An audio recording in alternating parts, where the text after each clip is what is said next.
Welcome to Backyard Farmer. I'm Kim Todd. I'll be your host for the next hour of answering those gardening questions. If you do have some issues in your garden, send us those pictures or an email to byf@unl.edu for a future show. Please give us as much information as you can, including telling us where you live. If you'd like to follow us during the week, you can always check out our social media channels, YouTube, Facebook. So let's start with some samples. And Rock, just keep that over there so I don't have to pull it off my shirt.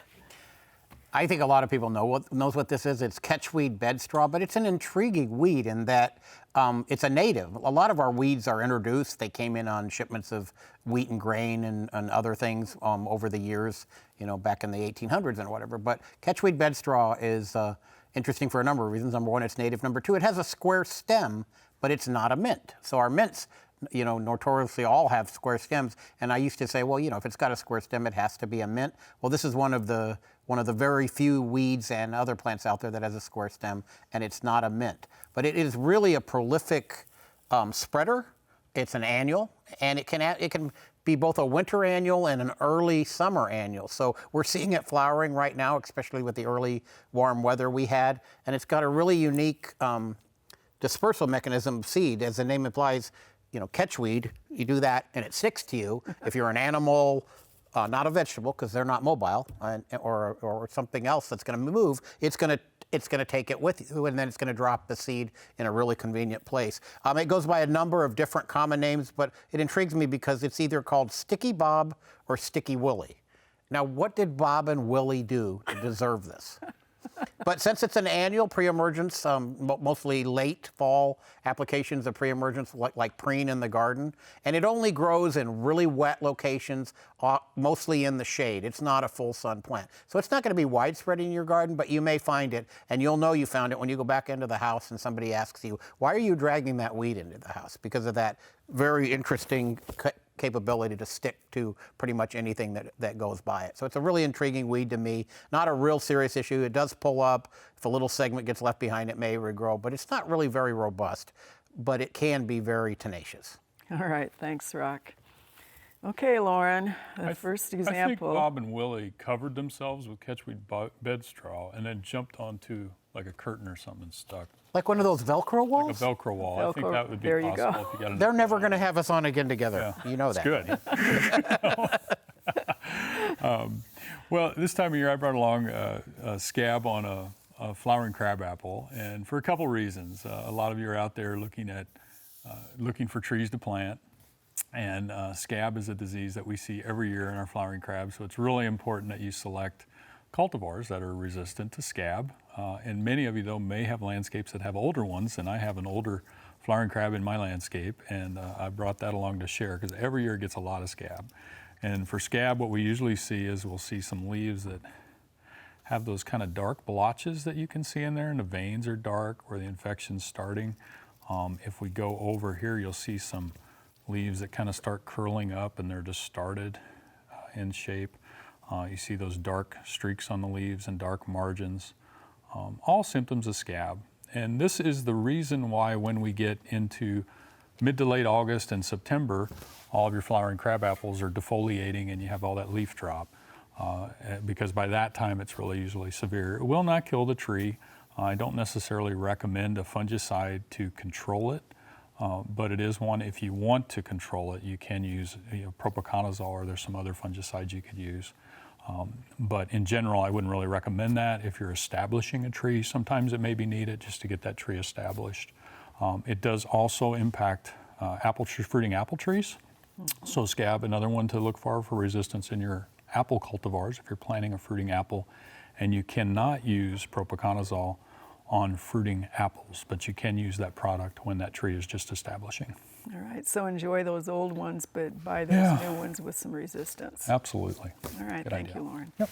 All right, Elizabeth, some pepper plants. Some pepper plants. So portions of the state dropped below freezing. We had frost advisories.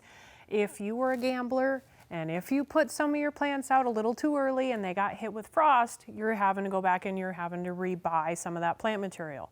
Now, you're not going to have the same selection you had earlier in the year. So when we go to the nursery, the garden center, we really want to take a close look at the plants that they have.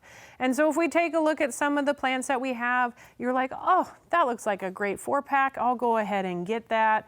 But as we take a closer look, we start to notice the leaves are a little bit shiny, a little bit sticky. And then if we take a really close look on the undersides of the leaves and at the growing point, we start to see little tiny aphids all over.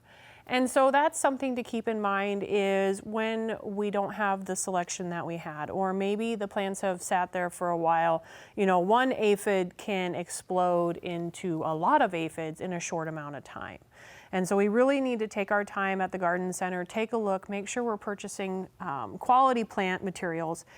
If, however, we get home and we take a look and then we realize that we've got it infested, then we need to take those precautionary measures before we introduce it into the garden. So whether you decide to, you know, strong stream of water, use an insecticidal soap, maybe some neem oil, something along those lines to get those aphids under control. But we really want to take our time and check those plants out at the nursery or the garden center before we go ahead and bring them home. All right, so what are you going to do with those other than unleash aphids all over our building? Haven't decided yet. They're pretty infested, so I hate to throw them away, but on the other hand, yeah. All right, thanks, Elizabeth. All right, Rock, you get the first round of picture questions. This is a papillion viewer that says, this is the weed that won't go away. They've tried everything. It will not go away. It's in a heavily shaded area next to the house, spreads easily, does not have a very deep root system. These are obviously youngsters. Yeah, and that's Dayflower camelina, I believe is the genus name on that. And it's an annual, and it can be very prolific. It produces a lot of seed, and that seed pretty much goes anywhere. It's also a monocot, so it's got parallel leaf venation. It looks like a dicot weed, so what ends up happening is people often will get, you know, something that's got 2,4-D or triclopyr or something that we would consider very traditionally herbicides for broadleaf weeds, and then they start spraying away and it really doesn't do anything because it's a monocot. Some of the nutsedge products will work on it, but not very well. And so really it needs to be very targeted applications of something like glyphosate or any other Roundup products that contain glyphosate would probably be your best bet. But if it's in and around another plant material, that's going to be a struggle. And it, I mean, it's annual, right? Right, it's annual. So, yeah, here it comes every single year. And the pre's don't really, excuse me, thank you, Kimmy, Yeah. I think you jogged my memory on purpose there. The pre-emergents don't really work very effectively on it Yeah. either. Yeah, all right. All righty. Your next one here is Seward. She has a couple pictures. One is what she's calling this mess, and the second is a little bit closer up. She said she does pull it, but it's hard to get all of it. Yeah, that's common chickweed. You know, the little white flower is a dead giveaway. She has about the healthiest stand of common chickweed as I've seen a viewer ever present to us, and we've got a couple people nodding their heads. So, I mean, that's not anything to be real proud of, but, you know, it's a prolific seed producer as well. It's a winter annual, so once again, strategically, you can't control it by looking at it now. I mean, you can certainly spray it and it would be a revenge spray, but it's already getting ready to set seed and spread that seed. It's really a fall application, at least in the garden, with something like Preen, or products that contain the same active ingredient in Preen. That'll do a good job. This one germinates relatively early in the fall, so you're going to want to put that Preen down around September with a second application later in the year. They certainly can try to pull it up, but as she said, it'll leave little segments behind, and those little segments can be can continue to propagate. So pre-emergence in the fall, not the spring. All right, and then your next one here is a Lincoln viewer. Says this weed is all over in part shade turf, and it's now in the sidewalk cracks and all over in the garden. What is this and how to get rid of it? It's corn speedwell, and much like the common chickweed, it's a winter annual, and it germinates just a tad later than normally your common chickweed was. But once again, in the garden, the Preen type products, and if you have it in your lawn, usually mowing pretty much stifles it, but if you're still having it, then consider a fall application of a Scott's Halts, pendimethalin-based products or prodiamine-based products. Pendimethyline or prodiamine. Diamine. All right, thank you. All right, are you ready? I am ready tonight. All right, this is an Adams viewer. They have 10 trees, various kinds, brown spots, browning leaves. Even the new baby leaves are spotting. They do live on an acreage. They've been watering. They have fresh mulch, fresh soil. She says all these trees are only a couple years old, so they're dinky. So what are we looking at here? And I think she had said different types of trees Right. are all having spots, which made me really question a lot of our pathogens don't go to many different species of trees. They're fairly specific. Right. Some of the dark spots, we could be looking at anthracnose on some of these, particularly the hackberry. This other one, I'm not sure what the tree is. But again, with all those trees, I think it would be really unusual that it would be the same disease across all of them, Kim. So I'm wondering about some sort of other injury or if each tree actually has a different disease. So we really want to take another look at that. Well, Elizabeth, I think Pear. she just said Pear, that's one of the little okay. pears, and of course they're They're notorious for getting a lot of different leaf spots, Right. and they can get scab also. So just like we showed earlier with our flowering crab. So depending on different scenarios here, it could be several different diseases, but it really makes me question when they all have it. all right. That's Keep what- them all healthy. And Yeah, I would avoid, if they're small, just avoid overhead irrigation. If it rains a lot, you can't do anything about that. But just taking some general precautions, keep them healthy, and just kind of watch and see what happens is what I would do on this. I wouldn't really recommend a fungicide in this case. All right. So your next one is a Lincoln viewer who has 2-year-old, 6-foot-tall medlar trees, which is very interesting. We've never had anybody send us pictures of medlar. Few brown spots on the leaves, no evidence of infestation. Otherwise, they're pretty healthy looking. What do we think? Yeah, and I appreciate this question because medlar is a really neat fruit. I actually read quite a bit about it to look into it. And I don't believe this is a disease, actually. If you look closely, there's several damage points on the leaves and a couple little specks on there. I haven't seen medlar directly to know, but a lot of times our plants will get some red discoloration just from physical injury. So I would just simply watch this one carefully and just see what happens. But I don't think it's a disease. I wouldn't worry about it. Right. And if it shows any more, send us another And picture. then send another picture at that Yeah, point. that'd But be really, great. it's a smaller plant. If it's got good air circulation, it's going to have very limited disease development if it is a foliar disease. Cool. All right, your next one is, this viewer says this is all over in Plattsmouth, Nebraska City, Lincoln. Invasive European buckthorn looks like this. What is its alternate host and what can be done This about is it? really awesome because buckthorn, historically, there are eradication programs for buckthorn because it caused crown rust in some of our cereal crops. And what's interesting is with the alternate host on this, because all of our rust cycle, just like we see cedar apple rust that will cycle from the cedar tree to the apple tree, with buckthorn, some of the hosts can be bluegrass and ryegrass. So you can't really get rid of the host, I don't think, Rock, unless we want to get away from growing. Now, I'm a fescue guy, so maybe we'd be okay.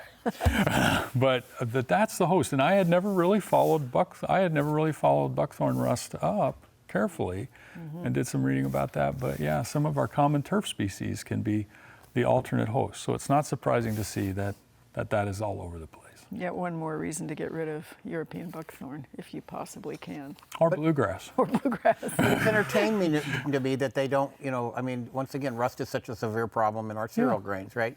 And I'm not suggesting we get rid of all ryegrass would be fine. Ryegrass pretty much gets rid of itself, but bluegrass is a good turf for Nebraska, but it does, some of the older varieties are definitely rust carriers. And you see that. Absolutely. And so it doesn't affect our wheat crop. So good it's thing. crown rust on barley and oats. There we go. All right. Elizabeth, unfortunately for you, this is bad tree night. So this is a Lincoln viewer. 2 pictures. The first one is she had columnar white pine and columnar blue spruce planted last year in the August heat. Soil is clay. She kept them watered. They croaked. They're being replanted this spring. She wonders how she can ensure the success. She's asking about soil amendments, root start. What can she do? So we really don't need those soil amendments or root starters or things like that for trees. Trees normally will take off on their own. The first question I'd have is it balled and burlapped? Was it containerized? What did the root systems look like? And then well watered, what did well watered mean? Does well watered mean we watered it good for a week? Does it mean we watered it good for a month? Because if we think about last fall, we were very dry across the state. So making sure they're well watered, and especially the evergreen, making sure that it was well watered throughout the winter as well. So usually a good rule of thumb, a gallon of water per inch of caliper. Every day for 2 weeks, every other day for 2 weeks, and then we shoot for about an inch of supplemental moisture a week. So that's going to be your best bet with that. I'd also take a look at the hole that they're planted in. You know, if the hole that they were planted in was in clay and it glazed over on them, you know, we could have some issues with root. But just make sure you've got healthy nursery stock and make sure that they're well watered. All right. Your next one is two pictures here. This is in Concord, and it was planted in 2019. The soil was brought in somewhere during construction. She wonders, is this a fungus? Is this environmental? Will nitrogen help, or is this a goner? You know, I really don't think it's anything pathological. Just based on the winter we had and the amount of winter damage we had on our evergreens, we're probably looking at environmental, just the way it's out there. You know, putting water on it, putting nitrogen on it is not going to help. I think you're probably going to be looking at replacement with this guy. You know, we could have done some winter watering, maybe that would have helped, but you know, depending on what species of pine we have and the location, environmental can play a big role in that. All right, and your next one is a Midtown Omaha viewer. This Arborvitae has not bounced back. She wants to know if she should trim it or leave it alone at this point. You know, with the Arborvitae, I just go ahead and leave it. It's not brown, it looks healthy. You know, I would go ahead and leave it. Unlike some of the other evergreens we have across the state, this guy still looks pretty good. All right, thanks, Elizabeth. Well, you know, we said we'd be focusing on raised beds last week. We're going to take a different direction tonight because we can do that when we have something we need to tell you. So each week we show you our progress out at the Backyard Farmer Garden. Even though the weather is warming up, we haven't planted much yet. For our first feature, Terry James is going to explain that part of the process of planting is getting those plants out of the greenhouse and hardening them off. Here's Terry to tell us more.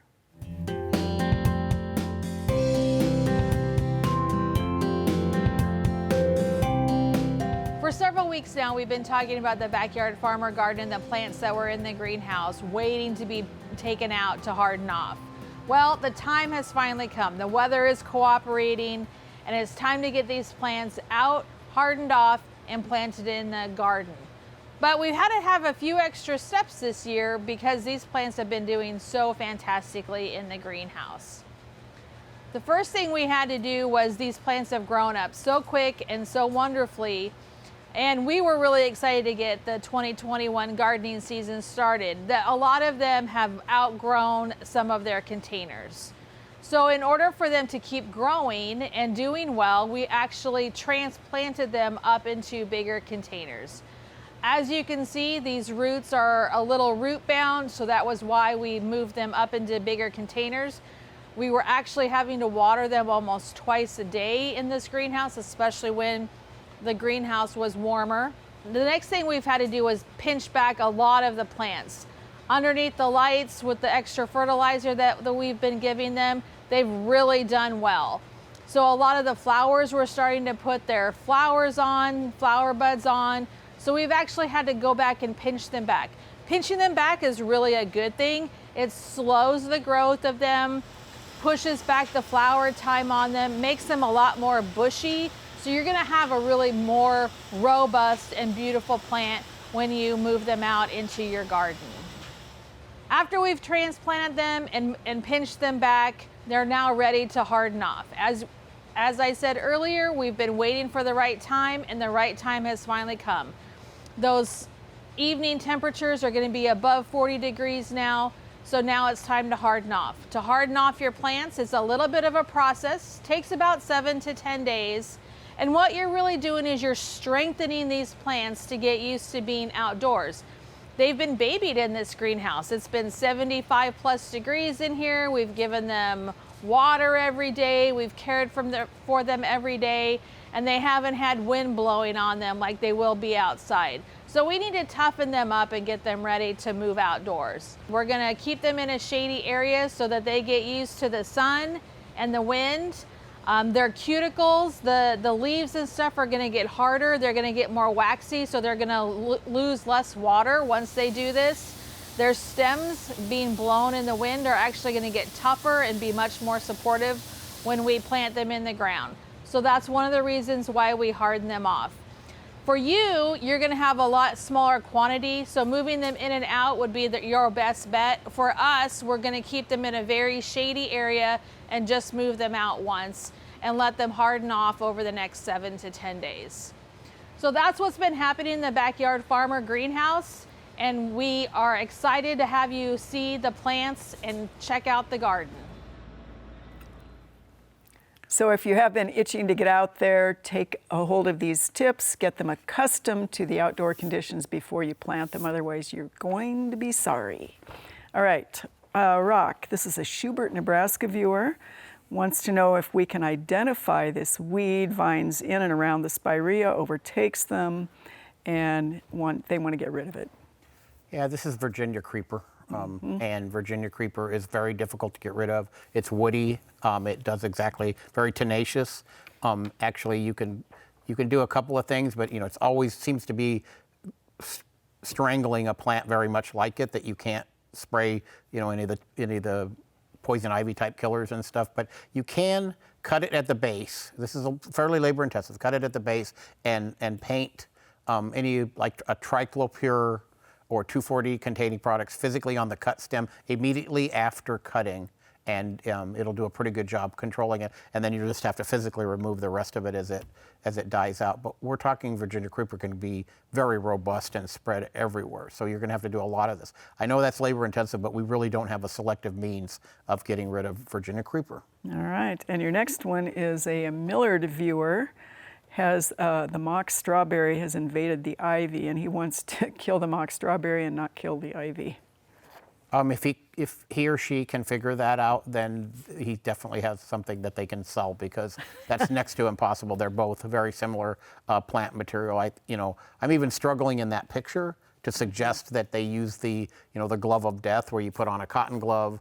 You put on a rubber glove, then you put on a cotton glove and spray with a non-selective like Roundup, and then just wipe it on the leaves, because that is such an intimate contact. I'd worry about transferring some of that glyphosate onto desirable ivy. The nice thing is ivy is pretty tenacious, and it could probably take a small dose of glyphosate, so maybe that's the way to do it. But you're not going to be able to spray over the top of that and not expect to control the desirable and the undesirable. All right, thank you so much. This is Lauren, a Northwest Kansas viewer. This crabapple has always had leaves like this. Is it a variety or is something wrong? Well, when I look at that at first, I saw some things I thought maybe looked like scab that we showed earlier, but then when I see those yellowing leaves at the base, it really made me wonder in Northwest Kansas if we weren't looking at, maybe like an iron deficiency or something like that could have been. Yeah. So does that sound reasonable on that, Yep. Elizabeth? I was thinking it was the tree up the block from where I live. Yeah. All right, and then your next one here this is a Sargent crabapple. It's the shrub form, has some branches starting to look like this. It's old in good soil. This is in Hickman. Yeah, well, and where they said older plant. So when you see branches like this with the tips starting to turn and the leaves are brown and you see how they're yellow on the edge, a lot of times this indicates some sort of damage to that branch. So if you follow that down, you probably will find some distorted growth, canker, crack, something that's eventually going to mean that limb or branch, that branch is going to be dead. All right. And your next one has nothing to do with either one of those, but Nice. you've gotten lots of pictures of this. This is Omaha. White substance on the turf, north area, doesn't rinse off. Yet another reason to get rid of bluegrass. They do, but he also waters quite a bit, Okay. and it's fertilized, and he cuts it at 3 to 3.5 inches. So He's cutting higher, so that's Yeah. good. So that's Yeah. one of the recommendations is a little taller height so you get good rooting. This is something that's usually more of a problem in shade. It's powdery mildew. And one of the things, there's a couple things that otherwise cultural management. So in shade areas, higher nitrogen rates can increase this. So one of the things they talk about is reducing nitrogen in your shady areas, so you're not favoring that disease as well. And then anything you can do to increase light penetration. So if you got a dense area with trees, if you can thin the canopy up in that space, anything there. And then also cultivar selection. So when you're reseeding, trying to select something that's got more powdery mildew resistance. All right, thank you, Lauren. All right, Elizabeth, you have two pictures here of Japanese maples. They are apparently the Crimson Queen type in Fremont. One has a small amount of new growth, the other one not in the center. Anything that can be done, or is this a purchase opportunity? That is a former Japanese maple, and it would be a good opportunity to go ahead and try something different or to try a newer one. Exactly. All right, and your next couple of pictures, this is a big Honeylocust. They lost the main leader, and it was a canker. They tried to cut below the canker, but they still have one dead branch going through it. They want to know how to establish a new leader, and which branch should they actually try to get to be the leader. So ideally you want the next tallest branch near the top to be the leader. And unfortunately for them, the one that wants to be the leader is near the base. So what they're going to need to do is they're going to need to head back or cut back that lowest most branch that's kind of shooting off to the side there, at least by a third to the next branch union. And then what you want to do is make sure that the one on the other side also is head back a little bit, so that way the next closest bud to the top gets the dominance that way. But it's going to be one where you're going to have to look really closely at that branching structure to try to determine which one is going to be the next top one. All right, thank you so much. Just to add on that, if they're struggling with canker on Honeylocust that early in a small tree, they're really going to watch that, because any new cankers they need to prune out right away, because Honeylocust is really susceptible to thrionectary canker. All right. And so I want to watch Thanks. that. Well, our first feature tonight showed us that we haven't planted much yet, but things are developing quickly as the weather is finally cooperating here in Lincoln. Here's Terry to give us an update out at the Backyard Farmer Garden.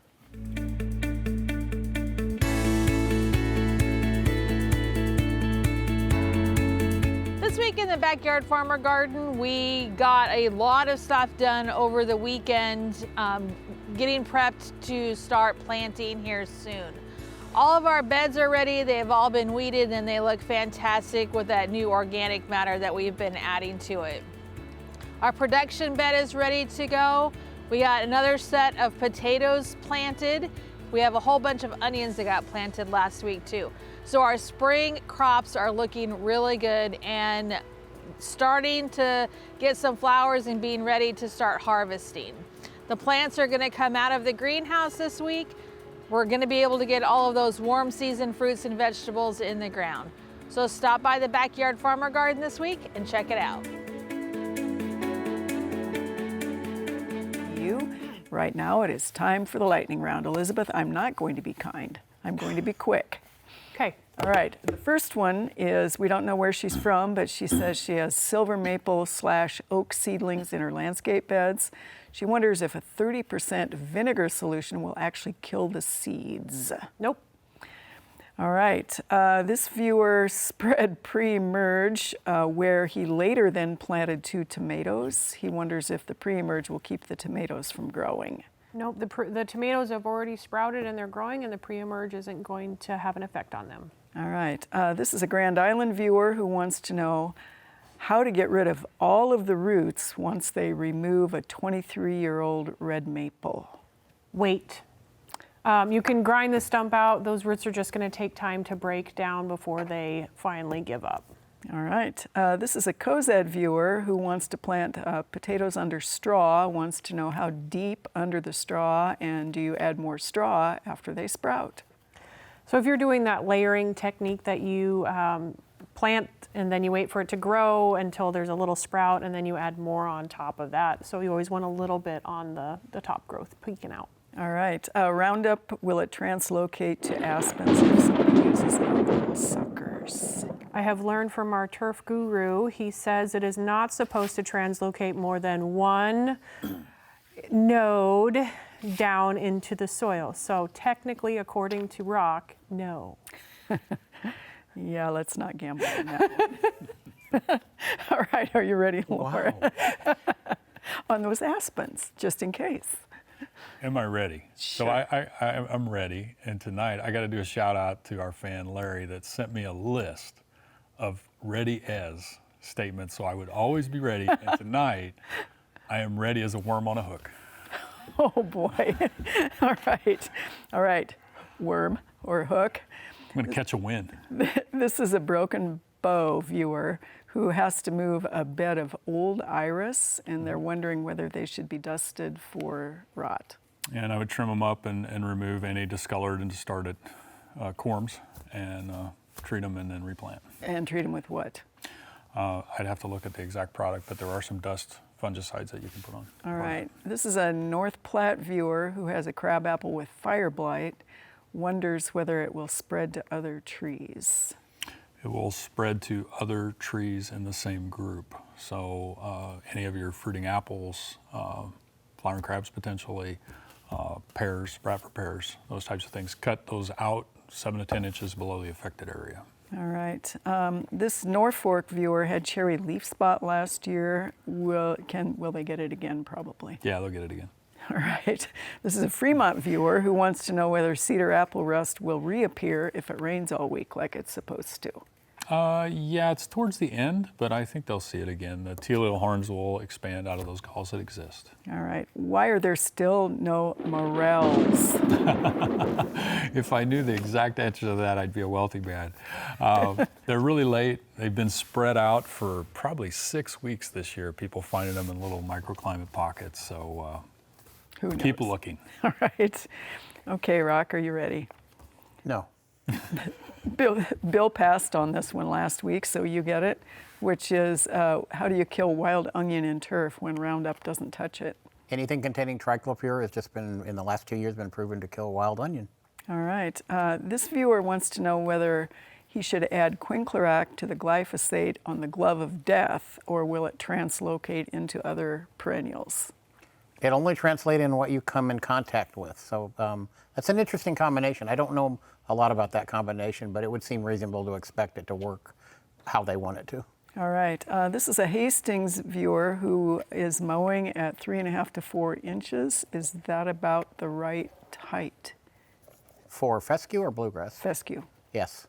All right. The same viewer is also watering 1/2 inch 3 times a week. Is that too much? That's too much water for fescue. It's got a deep, extensive root system. You know, I know we've been a little bit dry, but I've got a fescue yard, much like Lauren, and I water it about 4 or 5 times a summer.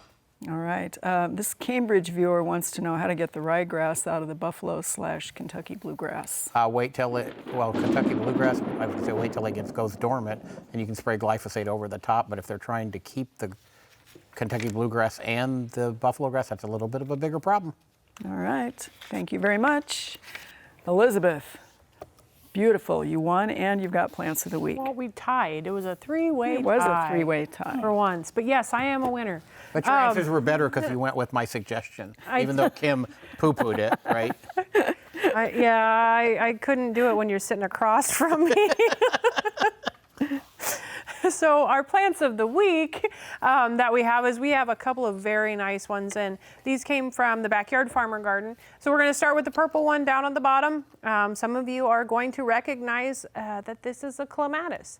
And it is a Clematis, but is not the climbing type of Clematis. This is the Duran Clematis.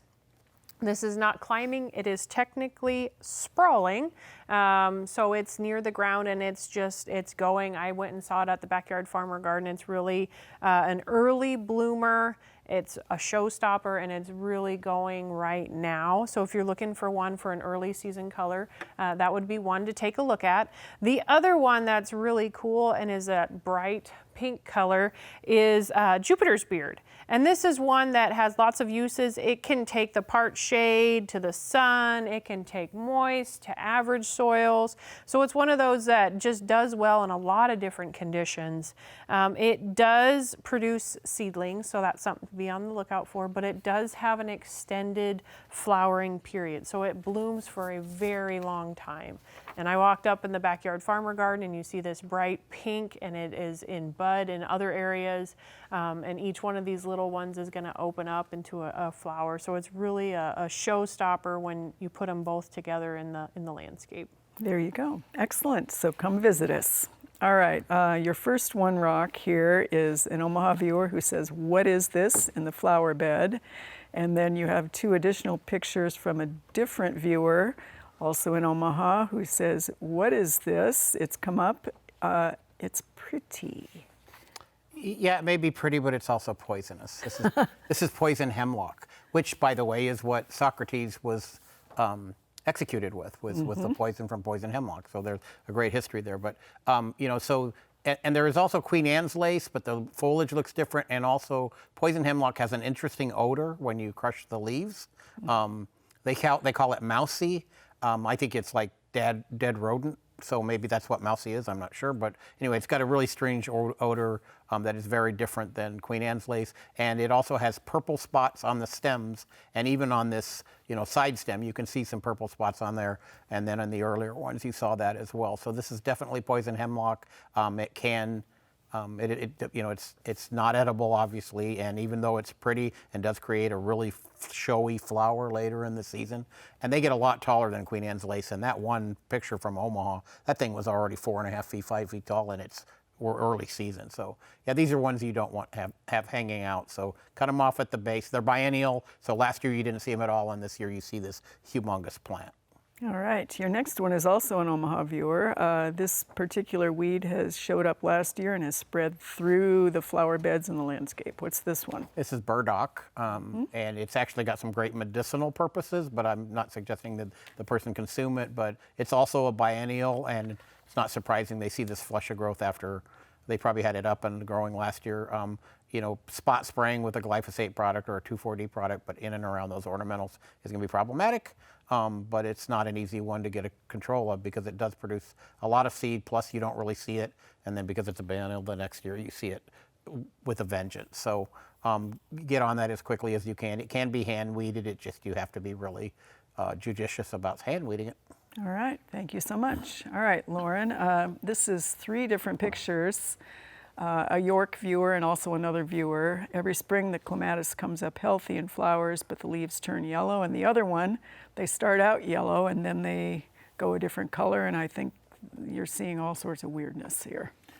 Yeah, and this is one of those things, if you grow clematis very much, you've seen this before. And unfortunately, it's usually not a disease.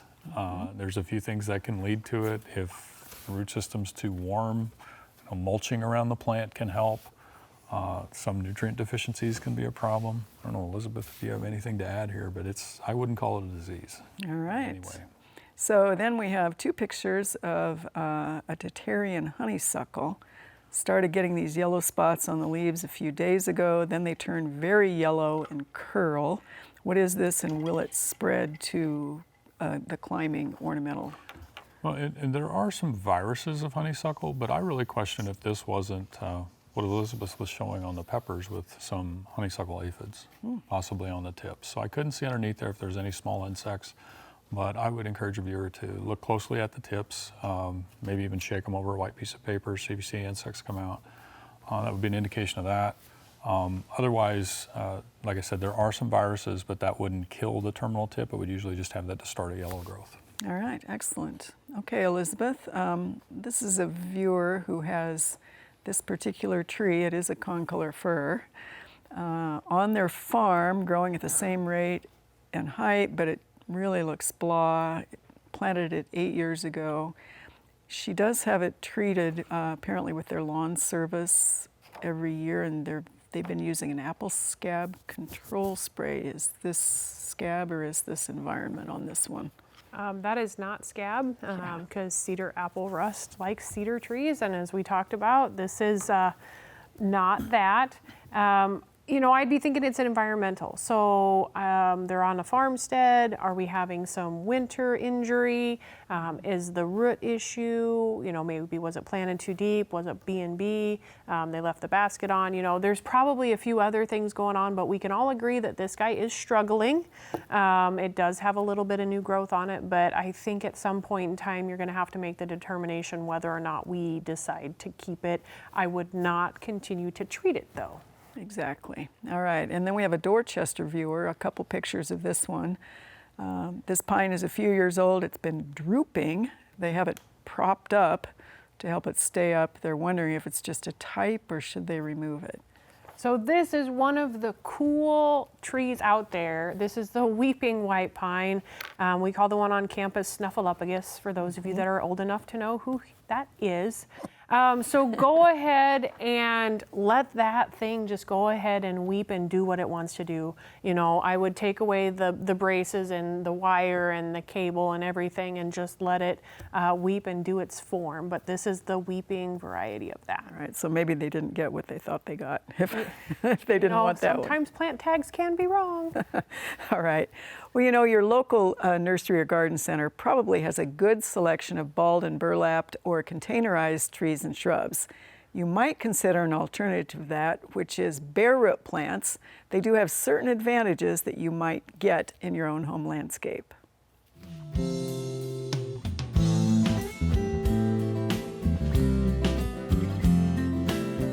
We've talked a lot about how to purchase and plant trees and shrubs. And one of the ways you can do that is buy something bare root. I love to buy trees locally. Sometimes, however, buying something online bare root is really the only way to get something unusual. Another advantage you have over bare root is that it's very light and the ball might be smaller, so you might be able to dig a smaller hole. And you do have to understand with bare root plant material that it's a really short season. So you buy it from a reputable nursery. They actually pack it properly.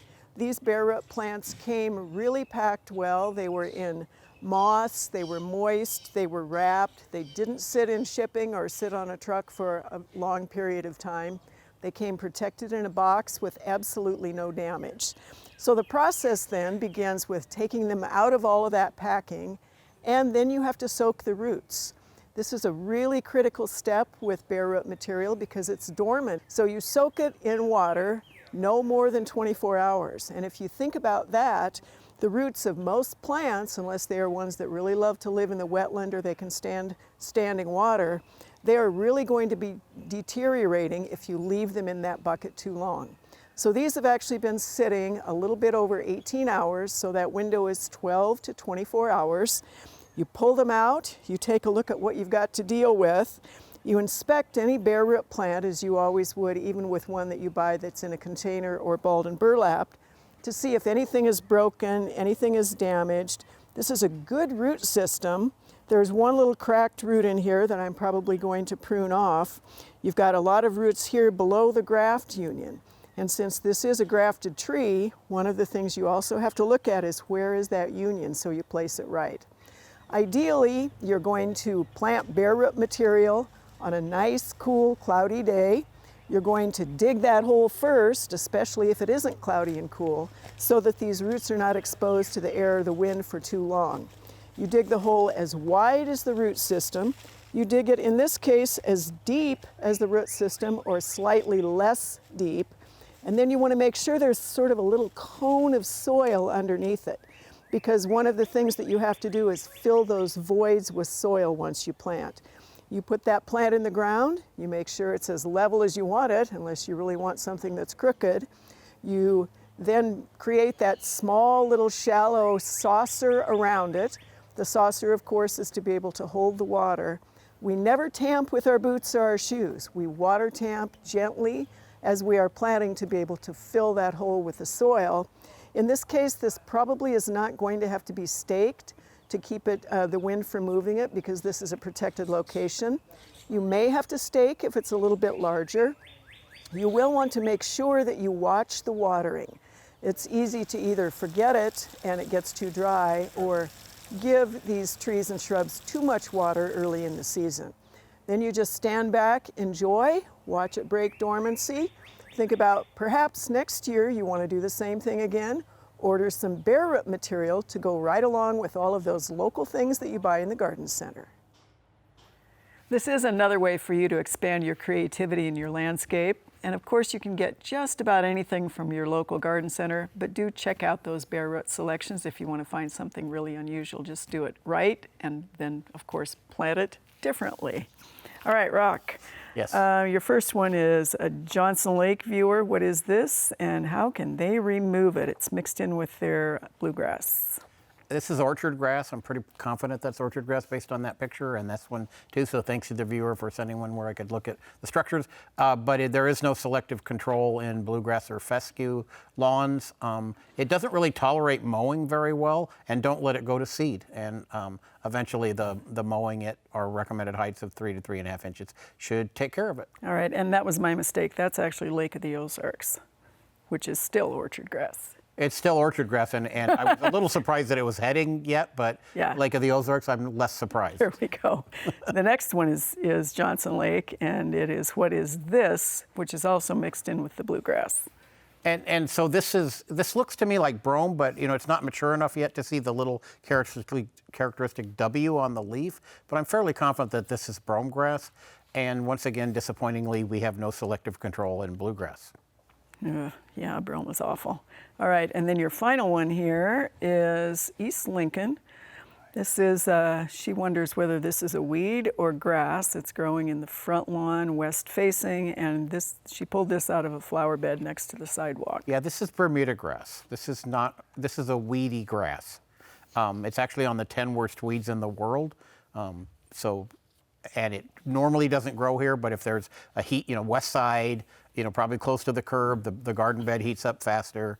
But that's Bermuda grass, and they should try to get that out of there as quickly as possible by hand pulling or selective spraying with glyphosate.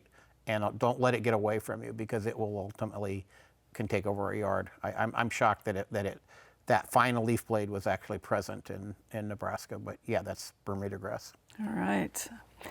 Okay, Lauren, your next one here. This is southwest of Lincoln viewer. These tomatoes have been in the greenhouse. They water whenever they need it. Can they be saved and planted, or is this some sort of a terrible disease?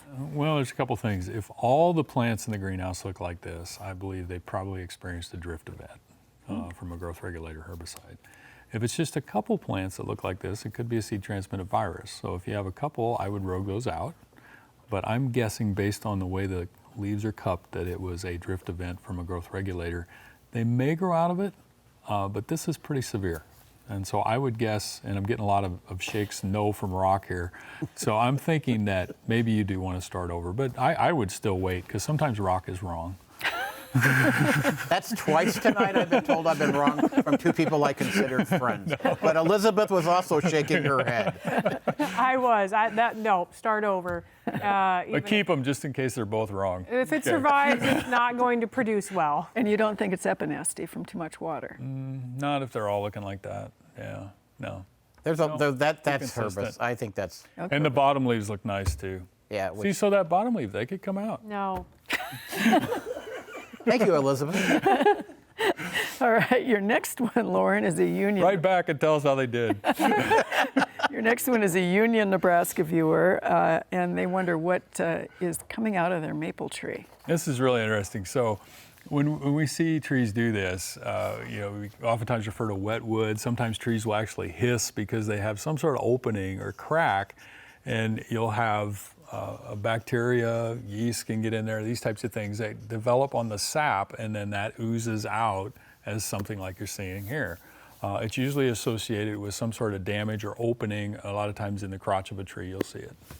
Don't do anything about it. I just wash it away if it's bothering you, but it's not a big deal. We have a linden in our neighborhood that bubbles about 10 feet down every single and many year. times they'll be just fine. So the only one caveat here would be to watch that if it is close to the house, if there's any injury that could be a hazard tree. All right, excellent. All right, and your next one here is a Central City viewer. Love this one. Says there are black worm-like growths on many wild plum bushes, and this is on the Dark Island Trail between Central City and Marquette.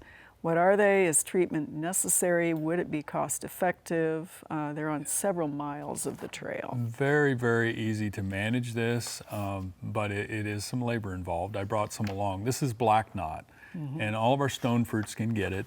But all we need to do is prune it out 3 to 5 inches below the affected area. And actually on this branch, you can even see how it's swollen about 3 inches below. And that's why we say 3 to 5 inches below the affected area. So you can see this distorted growth where the fungus is still growing. This would emerge out and produce more spores and produce masses in the future. But again, very easy to manage. If you cut these out 3 to 5 inches, you'll get rid of it. So you think they can do that along several miles of the trail? Hey, if they're ambitious and they're worried about a trail, go for it. All right, with those pruning Yeah, shears. get those pruners out. All right. Let's see. I think your first one here, Elizabeth, is grapevines. 2 pictures from him. This is in Lincoln. It's a well-established grapevine. He wonders if it would be problematic for the vine to put his garden under it. And he also, this kind of the second question is he wants to increase the height by putting a bigger section of pipe on the T-bar of the old clothesline there, so he has more space to garden. So what's going to hurt the vine here? So they can garden underneath. If we're talking vegetable gardens, we can go some of those shade tolerant ones. The thing to keep in mind is when the grapes are ready, usually we're going to be traipsing through there. If you wanted to add an additional length of pipe, you could. Most of the time we cut grapes back to that main cordon, and we do about, a handful of buds on there.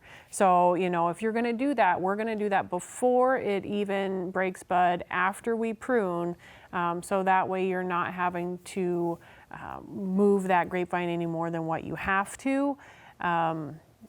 It's fairly established. You might be able to do it, but don't be surprised if you don't get 100% success out of it. Well, and he's also kind of wondering about all the growth at the base as opposed to, the true form of a grapevine. Yep, and ideally we'd like those cordons to come straight up. So I mean, if you wanted to, you could let the old wood go ahead and go on that clothesline, and then let a new shoot come up, and go ahead and train that new shoot to go up on that taller support, whatever you want it to be, as long as it's the same rootstock. If it's not the same rootstock, then we want to make sure we control those suckers. All right, and your next couple pictures are a 35-year-old sugar maple in Burdock. A couple years ago, way high in the tree, they noticed this, and they're wondering if it's a burl, and or should they be concerned about it. They could remove the branch, or should they just enjoy one of nature's wonders? Lauren and I were talking about this, and we were voting with enjoying it. What it will do is it will create a weak point on that branch. So be prepared that maybe that on that branch, if you want to keep the burl, you might need to head back or cut back some of that branch to take some weight off, because it looked like it could have potentially be near the house, near the deck, things like that. You have that limb failure, it's going to fall, and it could be a hazard. But if you want to continue to watch this thing grow, by all means, just cut back the branch a little bit and just let it do its thing. Find a woodworker like Lauren suggested, and let them do what Amazing they... bowl. A bowl or something out of it. All right, thanks.